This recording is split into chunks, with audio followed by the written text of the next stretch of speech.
नमस्कार। स्वतंत्र भारत की जो सीरीज़ हमने चला रखी है कक्षा 12 की, उसके अंतर्गत पाठ नंबर 2 का अध्ययन हम आज करेंगे। जैसा कि आपको पता है, पाठ नंबर 1 का अध्ययन और उसके प्रश्नोत्तर हम 4 वीडियोज़ के माध्यम से कर चुके हैं। तो आज हम लेते हैं एक दल के प्रभुत्व का दौर। आपको पता है कि स्वतंत्र भारत था, वो किन कठिन परिस्थितियों में आज़ाद हुआ था, स्वतंत्र हुआ था और उन कठिन परिस्थितियों के बावजूद हमने किसको अपनाया था? हमने लोकतंत्र को अपनाया था। हमने पिछले पाठ में 3 महत्वपूर्ण चुनौतियों के बारे में पढ़ा था और उसमें से जो पहली चुनौती थी, एकता के सूत्र में बांधे रखने की चुनौती, उस चुनौती का हम पिछले पाठ में अध्ययन कर चुके हैं और ये भी देख चुके हैं कि उस पर हम खरे उतरे हैं।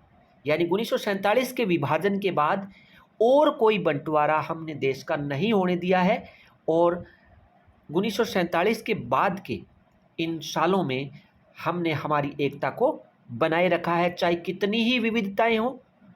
ठीक है? तो आज हम दूसरी चुनौती जो थी, वो थी लोकतंत्र को स्थापित करने की चुनौती और उसके बारे में विस्तार से अध्ययन करेंगे। पाठ का नाम है एक दल के प्रभुत्व का दौर। तो चलिए चलते हैं हम अपने इस पाठ पर, एक दल के प्रभुत्व का दौर। साथियों, हमने 3 चुनौतियों का जिक्र किया था और उनमें से जो दूसरी चुनौती थी वो थी लोकतंत्र को स्थापित करने की। कौन सी चुनौती थी? लोकतंत्र को स्थापित करने की चुनौती थी और हम अभी इस पाठ में इसी पर अध्ययन करेंगे। जैसा कि आपको मैंने बताया कि स्वतंत्र भारत था, उसका जन्म बहुत ही कठिन परिस्थितियों में हुआ था, लेकिन इन कठिन परिस्थितियों के बावजूद हमने कौन सी शासन व्यवस्था को अपनाया? हमने लोकतंत्र को अपनाया। हालांकि ऐसी चुनौतियां कई और देशों के सामने भी थी और वो देश लोकतंत्र को अपनाने से हिचकिचा रहे थे, क्योंकि वो सबसे पहले प्राथमिकता किसको दे रहे थे? वो सबसे पहले प्राथमिकता दे रहे थे अपनी राष्ट्रीय एकता को। लेकिन भारत, अब ये बात नहीं थी कि भारत राष्ट्रीय एकता को प्राथमिकता नहीं दे रहा था, लेकिन भारत के नेताओं ने कहा कि चाहे कितनी भी कठिन चुनौतियां हो, कितनी भी कठिन परिस्थितियां हो, कैसे भी हालात हो, हमने हमारा जो स्वतंत्रता आंदोलन चलाया था, उसमें हम जिस बात के लिए प्रतिबद्ध रहे थे, वो बात कौन सी थी? हम किसके प्रति प्रतिबद्ध रहे थे? हम लोकतंत्र के प्रति प्रतिबद्ध रहे थे। और आज जब हम स्वतंत्र हो गए हैं, तो ये कतई नहीं हो सकता, ये कभी नहीं हो सकता कि हम लोकतंत्र को नहीं अपनाएं। जैसा कि मैंने आपको बताया कि उपनिवेशवाद के चंगुल में और भी देश फंसे हुए थे और आज़ाद होते ही उन देशों ने लोकतंत्र को जो अपनाने की जो प्रक्रिया थी, उसको थोड़ा सा टाल दिया था। और एक बार जिस देश में अलोकतांत्रिक शासन कायम हो गया, उसके बाद उस देश में प्रभावी रूप से लोकतंत्र कायम करना बहुत बड़ी चुनौती साबित हुई थी। लेकिन भारतीयों ने ऐसा कोई भी कदम नहीं उठाया, चाहे हमारी कैसी भी परिस्थितियां रही हो, हमने लोकतांत्रिक शासन को ही प्राथमिकता दी।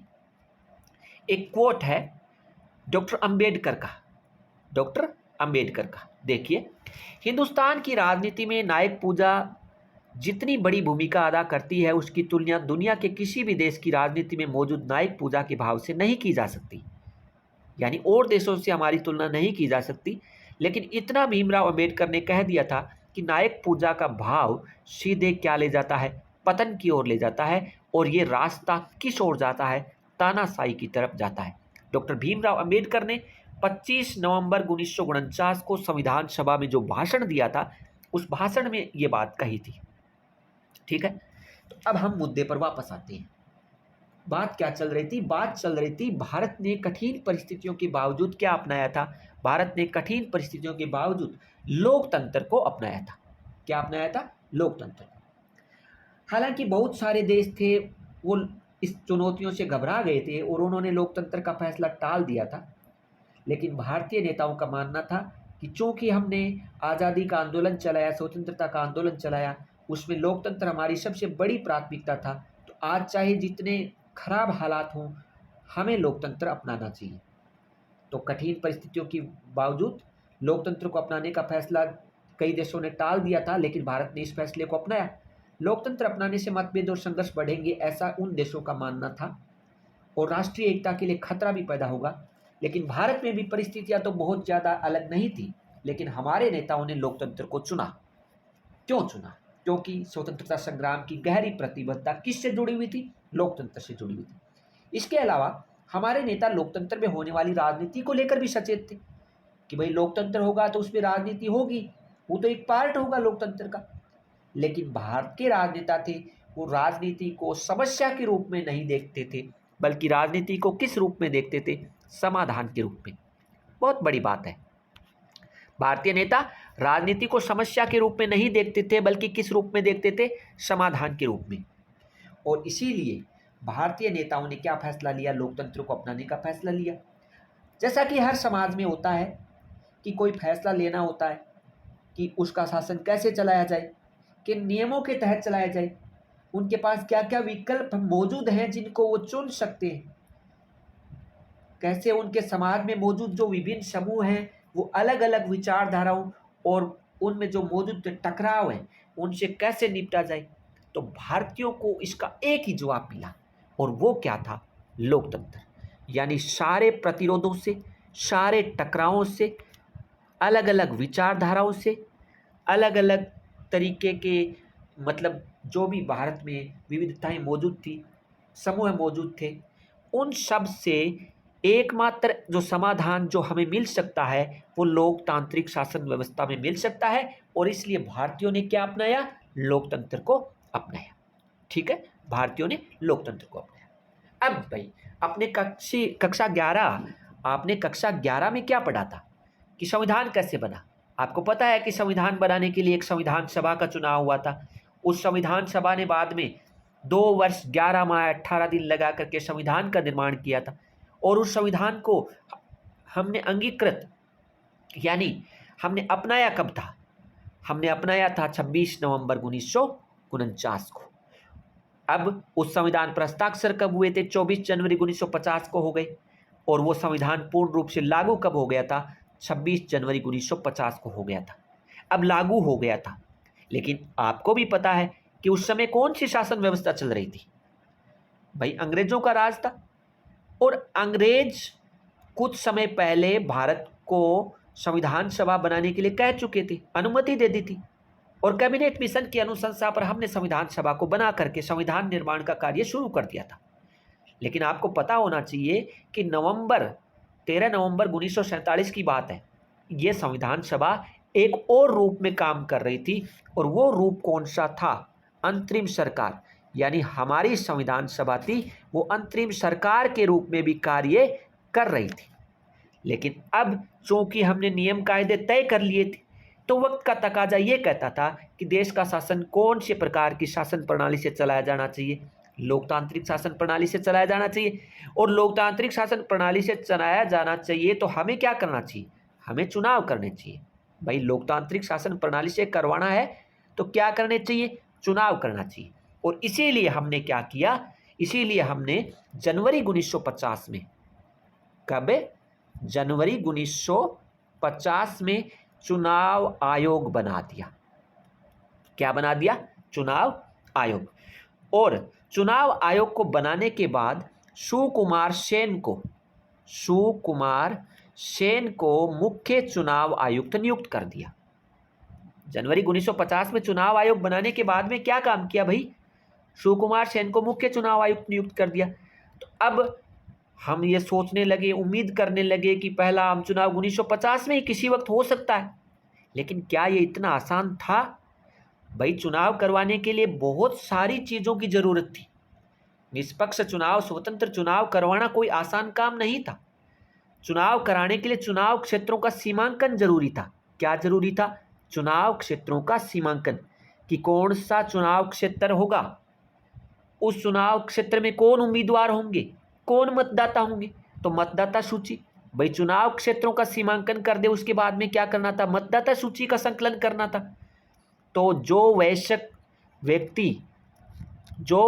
व्यक्ति मतदान करने का अधिकार प्राप्त कर चुके थे उनकी एक सूची बनानी थी। और इन दोनों कामों में बहुत सारा समय लगा। 2 काम कौन से थे? चुनाव क्षेत्रों का सीमांकन और मतदाता सूची तैयार करना। और इन दोनों कामों में क्या लगा? बहुत सारा समय लगा। मतदाता सूचियों का जब पहला प्रारूप प्रकाशित होकर के आया था ना, तो 40 लाख महिलाओं के, कितनी महिलाओं के, 40 लाख महिलाओं के तो नाम दर्ज करने से ही रह गए। उनके नाम क्या लिखे, फलां की बेटी, फलां की बीबी, है ना, नाम ही इस प्रकार लिख करके लाए। अब बताओ चुनाव आयोग को कैसे पता लगेगा कि वोट कौन करेगा भाई, कौन फलां की बीबी है, कौन फलां की बेटी है। तो चुनाव आयोग ने इन प्रविष्टियों को मानने से क्या कर दिया भाई, इनकार कर दिया, और इनकार करना ही था। तो चुनाव आयोग ने कहा कि भाई इनका पुनरावलोकन करो और ऐसी प्रविष्टियों को हटाओ यदि जरूरी लगता है। तो यह काम भी हिमालय की चढ़ाई जितना ही दुष्कर काम था। इतना बड़े पैमाने पर दुनिया में अब तक ऐसा कोई प्रयोग नहीं हुआ था। 17 करोड़ मतदाता थे। कितने? 17 करोड़ मतदाता थे। और उन मतदाताओं की मतदाता सूची तैयार करना, निष्पक्ष चुनाव करवाना, 3200 विधायक चुनना, 489 सांसद चुनना, और चुनना उन लोगों में से जो 15% ही साक्षर थे, यानी 85% लोग अनपढ़ थे, गरीब थे। तो उन लोगों के लिए मतदान की भी एक विशेष पद्धति अपनाने की जरूरत थी। भाई वो शिक्षित नहीं थे, तो उनका मतदान भी किसी एक अलग विशेष पद्धति से करवाया जाना था। तो चुनाव आयोग को बहुत सोचना पड़ा। चुनाव आयोग ने चुनाव कराने के लिए 3 लाख से ज़्यादा अधिकारियों और कर्मचारियों को क्या किया, प्रशिक्षित किया। देश का विशाल आकार था, मतदाताओं की भारी भरकम संख्या थी। अपने आप में आम चुनाव बहुत अनूठा था। इसके अलावा एक बड़ी तादाद में गरीब लोग रहते थे, अनपढ़ लोग रहते थे। ऐसे माहौल में चुनाव लोकतंत्र वाले तरीके से, यानी लोकतांत्रिक चुनाव करवाना एक परीक्षा के समान था। इस वक्त तक लोकतांत्रिक चुनाव सिर्फ धनी देशों में हुआ करते थे, यानी धनी देश पढ़े लिखे थे उनमें ही हुआ करते थे। और उनमें से भी बहुत सारे यूरोपीय देशों में कहते हैं कि महिलाओं को मत डालने का अधिकार नहीं था। लेकिन भारत ने तो किस पद्धति को अपनाया था भाई, भारत ने तो सार्वभौमिक मताधिकार, यानी सबको वोट डालने का अधिकार मिले। जो भी एक निश्चित उम्र को प्राप्त कर लेते हैं उनको मतदान करने का अधिकार मिले भाई, ठीक है ना। ये नहीं कि ये गरीब है या ये महिला है इसलिए इनको छोड़ दिया जाए। तो ये एक बहुत बड़ी समस्या थी, बहुत बड़ी समस्या थी। तो देखिए कैसे काम किया गया, बड़ा जोखिम था। एक हिंदुस्तानी संपादक ने तो यहाँ तक लिख दिया था कि ये इतिहास का सबसे बड़ा जुआ है। क्या लिख दिया था हिंदुस्तानी संपादक ने कि ये इतिहास का सबसे बड़ा जुआ। ऑर्गेनाइजर नाम की एक मशहूर पत्रिका हुआ करती थी, उसने लिखा कि जवाहरलाल नेहरू अपने जीवित रहते ये देख लेंगे, क्या देख लेंगे, और वो ये पछताएंगे कि भारत में सार्वभौमिक मताधिकार का जो उन्होंने प्रयोग किया वो प्रयोग क्या रहा, असफल रहा। इसके अलावा इंडियन सिविल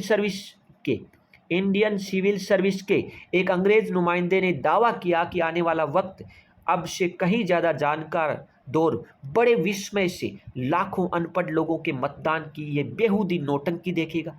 मतलब इतने नकारात्मक कमेंट आ रहे थे।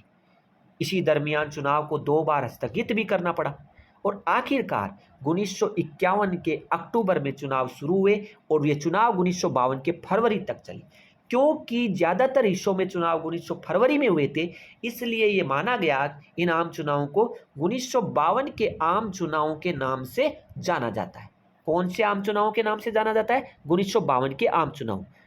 कहते हैं कि हर सीट पर औसतन 4 उम्मीदवार लड़ रहे थे, 4 उम्मीदवार मैदान पर थे। इसी दौरान आधे से अधिक लोगों ने अपने मत का प्रयोग किया, अपना वोट डाला। चुनावों के परिणाम घोषित हुए तो बड़ा आश्चर्य हुआ। हारने वाले उम्मीदवारों ने भी ये स्वीकार किया कि ये निष्पक्ष परिणाम है, कोई धांधली नहीं हुई, किसी भी प्रकार का लाग लपेट नहीं, बिल्कुल निष्पक्ष चुनाव हुए। तो सार्वभौम मताधिकार के इस प्रयोग ने सारे आलोचकों का क्या कर दिया, मुंह बंद कर दिया।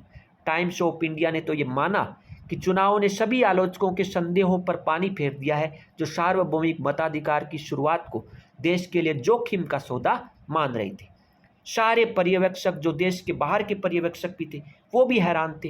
हिंदुस्तान टाइम्स ने लिखा कि ये बात हर जगह मानी जा रही है कि भारतीय जनता ने विश्व के इतिहास में लोकतंत्र के सबसे बड़े प्रयोग को बखूबी अंजाम दे दिया है। तो 1952 का ये चुनाव था, वो लोकतंत्र के इतिहास में एक मील का पत्थर साबित हुआ। अब ये कोई भी ये दलील नहीं दे सकता था कि लोकतांत्रिक चुनाव गरीबी की वजह से या अशिक्षा के माहौल में नहीं कराए जा सकते। यानी ये बात साबित हो गई कि दुनिया में कहीं भी लोकतंत्र पर अमल किया जा सकता है, बस केवल एक मजबूत इच्छा शक्ति होनी चाहिए, जो कि भारतीयों के पास थी। तो भारतीयों ने पहले आम चुनाव के द्वारा लगभग 3200 के लगभग किनको चुना था?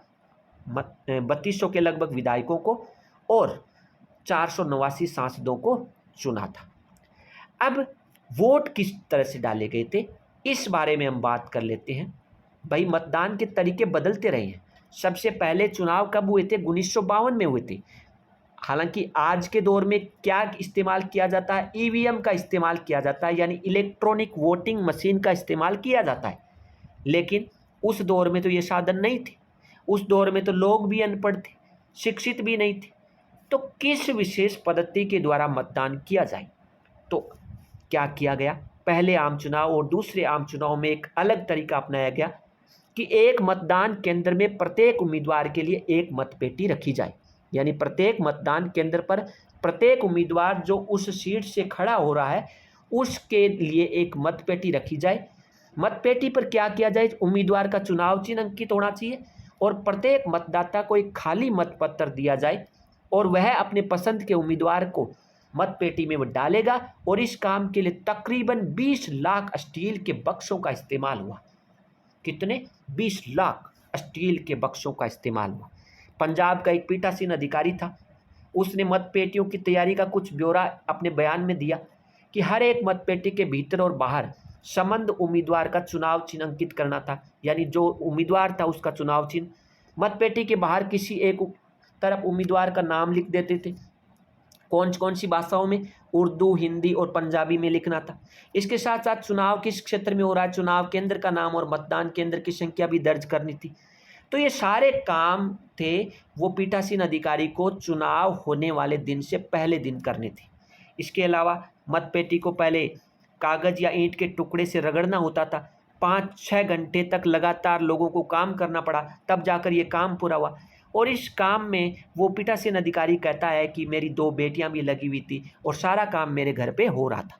ठीक है, यानी एक शानदार तरीके से चुनाव को संपन्न किया गया। एक मतपेटी बनाई गई, प्रत्येक उम्मीदवार के लिए अलग अलग मतपेटी बनाई गई। प्रत्येक उम्मीदवार के लिए अलग अलग मतपेटी बनाई गई और उन मतपेटी पर उस उम्मीदवार के नाम से जो वोट डालने होते थे उनको एक खाली मतपत्र दिया गया और उस उम्मीदवार को जिनको वोट करने थे उन मतदाताओं ने उस मतपेटी में वोटों को डाला और इस प्रकार से मतगणना हुई और उसके बाद में चुनाव के परिणाम जारी हुए। शुरुआती 2 चरण थे, उनमें इसी तरीके का इस्तेमाल किया गया। ठीक है, बाद में एक और अलग तरीका अपनाया गया।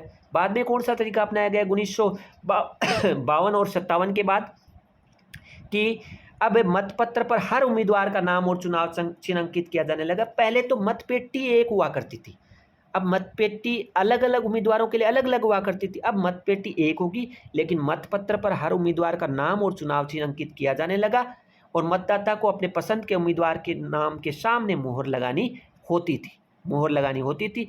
और ये तरीका अगले 40 सालों तक अमल में रहा। कुल मिलाकर के कह सकते हैं कि 1990 के दशक के अंत तक, जब तक ईवीएम नहीं आई तब तक यही तरीका इस्तेमाल किया जाता रहा। उसके बाद में ईवीएम आई 1990 के दशक के अंत में और 2004 से पूरे देश में ईवीएम का इस्तेमाल होने लगा। तो ये बातें थी। एक मौलाना अब्दुल कलाम के बारे में थोड़ा सा आपको बता देता हूँ, जिनका जन्म हुआ था 1881, मृत्यु 1958। इस्लाम के विद्वान थे, स्वतंत्रता सेनानी थे, कांग्रेस के नेता, हिंदू मुस्लिम एकता के प्रतिपादक कहे जाते हैं। विभाजन के बहुत बड़े विरोधी थे और संविधान सभा के सदस्य भी थे और स्वतंत्र भारत का जो पहला मंत्रिमंडल बना था उसमें ये शिक्षा मंत्री थे। ठीक है, अगली कड़ी में, अगले वीडियो में हम पहले 3 चुनावों में कांग्रेस के प्रभुत्व पर बात करेंगे। लेकिन इससे पहले मैं 2-3 मिनट में आपको इस पाठ का सारांश बता देता हूं। अब तक का क्या चुनौती थी? लोकतंत्र को स्थापित करने की चुनौती थी। पाठ का नाम है एक दल के प्रभुत्व का दौर। स्वतंत्र भारत का जन्म होता है कठिन परिस्थितियों में, लेकिन इन कठिन परिस्थितियों के बावजूद हमने क्या चुना? लोकतंत्र को। अन्य कई देश जिनके सामने इस प्रकार की ही चुनौतियां थी, उसने लोकतंत्र को अपनाने का फैसला टाल दिया था। क्यों टाल दिया था? क्योंकि उन देशों का मानना था कि लोकतंत्र अपनाने से मतभेद और संघर्ष बढ़ेंगे और ये राष्ट्रीय एकता के लिए क्या होगा, खतरा पैदा होगा। भारत में भी परिस्थितियां बहुत ज़्यादा अलग नहीं थी, लेकिन हमारे नेताओं ने लोकतंत्र को चुना, क्योंकि हमारे स्वतंत्रता संग्राम की गहरी प्रतिबद्धता किसमें थी, लोकतंत्र में थी। इसके अलावा हमारे नेता लोकतंत्र में होने वाली राजनीति को लेकर भी सचेत थे, और वे राजनीति को समस्या के रूप में नहीं देखते थे, बल्कि किस रूप में देखते थे, समाधान के रूप में। हर समाज को ये फैसले लेने होते हैं कि उनका शासन कैसे किया जाए, किन नियमों के तहत चलाया जाए, और इसी तरह हमने क्या चुना, लोकतंत्र को चुना। और लोकतंत्र को चुनने के बाद में हमने क्या किया भाई, हमने संविधान सभा का निर्माण के माध्यम से संविधान को बना लिया था, और उस संविधान में स्पष्ट था कि हम कौन सी शासन पद्धति को अपना रहे हैं, लोकतांत्रिक शासन पद्धति को अपना रहे हैं। तो अब 1949 26 नवंबर को अंगीकृत कर लिया गया था संविधान को भी, और 26 जनवरी 1950 को लागू भी हो गया था।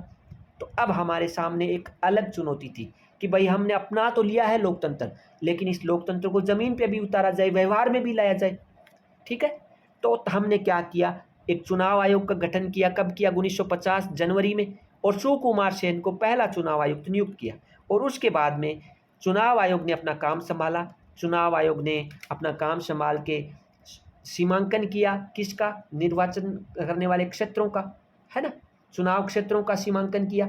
उसके बाद में मतदाता सूची को तैयार किया। हालांकि बहुत सारी परेशानियां आई, बहुत सारे लोगों ने कहा कि ये बहुत बड़ा जोखिम है और ये सफल हो ही नहीं सकता, लेकिन भारतीयों ने अपने जज्बे से इसको सफल करके दिखा दिया, और हमने 3200 विधायक और 489 सांसद एक बहुत ही शानदार लोकतांत्रिक ढंग से चुन लिए। और हारने वाले उम्मीदवारों ने भी ये कहा कि एक ऐसा चुनाव हुआ है जिसमें किसी भी प्रकार की कोई धांधली नहीं हुई है, और ये उस माहौल में हुआ था जब हमारी 15% आबादी ही साक्षर थी, अर्थात 17 करोड़ मतदाताओं में से 15% ही साक्षर थे, 85% लोग अनपढ़ थे। इसके अलावा गरीब भी बहुत ज़्यादा मात्रा में थी। महिलाओं को भी हमने मत डालने का अधिकार दिया, और हमने शुरुआत में जो चुनाव प्रणाली अपनाई थी, मतदान का एक तरीका अपनाया था, उसमें एक विशेष बक्सा बनाया गया, प्रत्येक उम्मीदवार के लिए अलग मतपेटी बनाई गई, और उस मतपेटी पर ऊपर एक उम्मीदवार का नाम उर्दू में, हिंदी में, पंजाबी में लिखा हुआ होता था, यानी जिस क्षेत्र की जो भाषा थी उसमें लिखा हुआ होता था, है ना। इसके अलावा उस उम्मीदवार के नाम का एक खाली मतपत्र होता था जो उस मतपेटी में डालना होता था। हमने पहले 2 आम चुनाव में इसी तरीके का इस्तेमाल किया। हालांकि बाद में मतपत्र वाला फार्मूला आ गया, और उसके बाद में आजकल इलेक्ट्रॉनिक वोटिंग मशीन भी चल रही है। तो इस प्रकार से भारत ने चुनाव संपन्न करवाए, जो कि अपने आप में एक बहुत बड़ी बात है। बहुत सारे लोगों ने दलीलें दी थी कि लोकतांत्रिक तरीके से चुनाव हो ही नहीं सकते, लेकिन हमने ये करके दिखाया कि गरीबी और अशिक्षा के माहौल में भी चुनाव लोकतांत्रिक ढंग से करवाए जा सकते हैं। तो इस तरह से पहले आम चुनाव 1952 को हमने बहुत ही विस्तारित रूप से पढ़ा है। अगले वीडियो में पहले 3 चुनावों में कांग्रेस के प्रभुत्व के बारे में अध्ययन किया जाएगा, और इसके बाद में इस पाठ के प्रश्नोत्तर भी करवाए जाएंगे। धन्यवाद, शुक्रिया।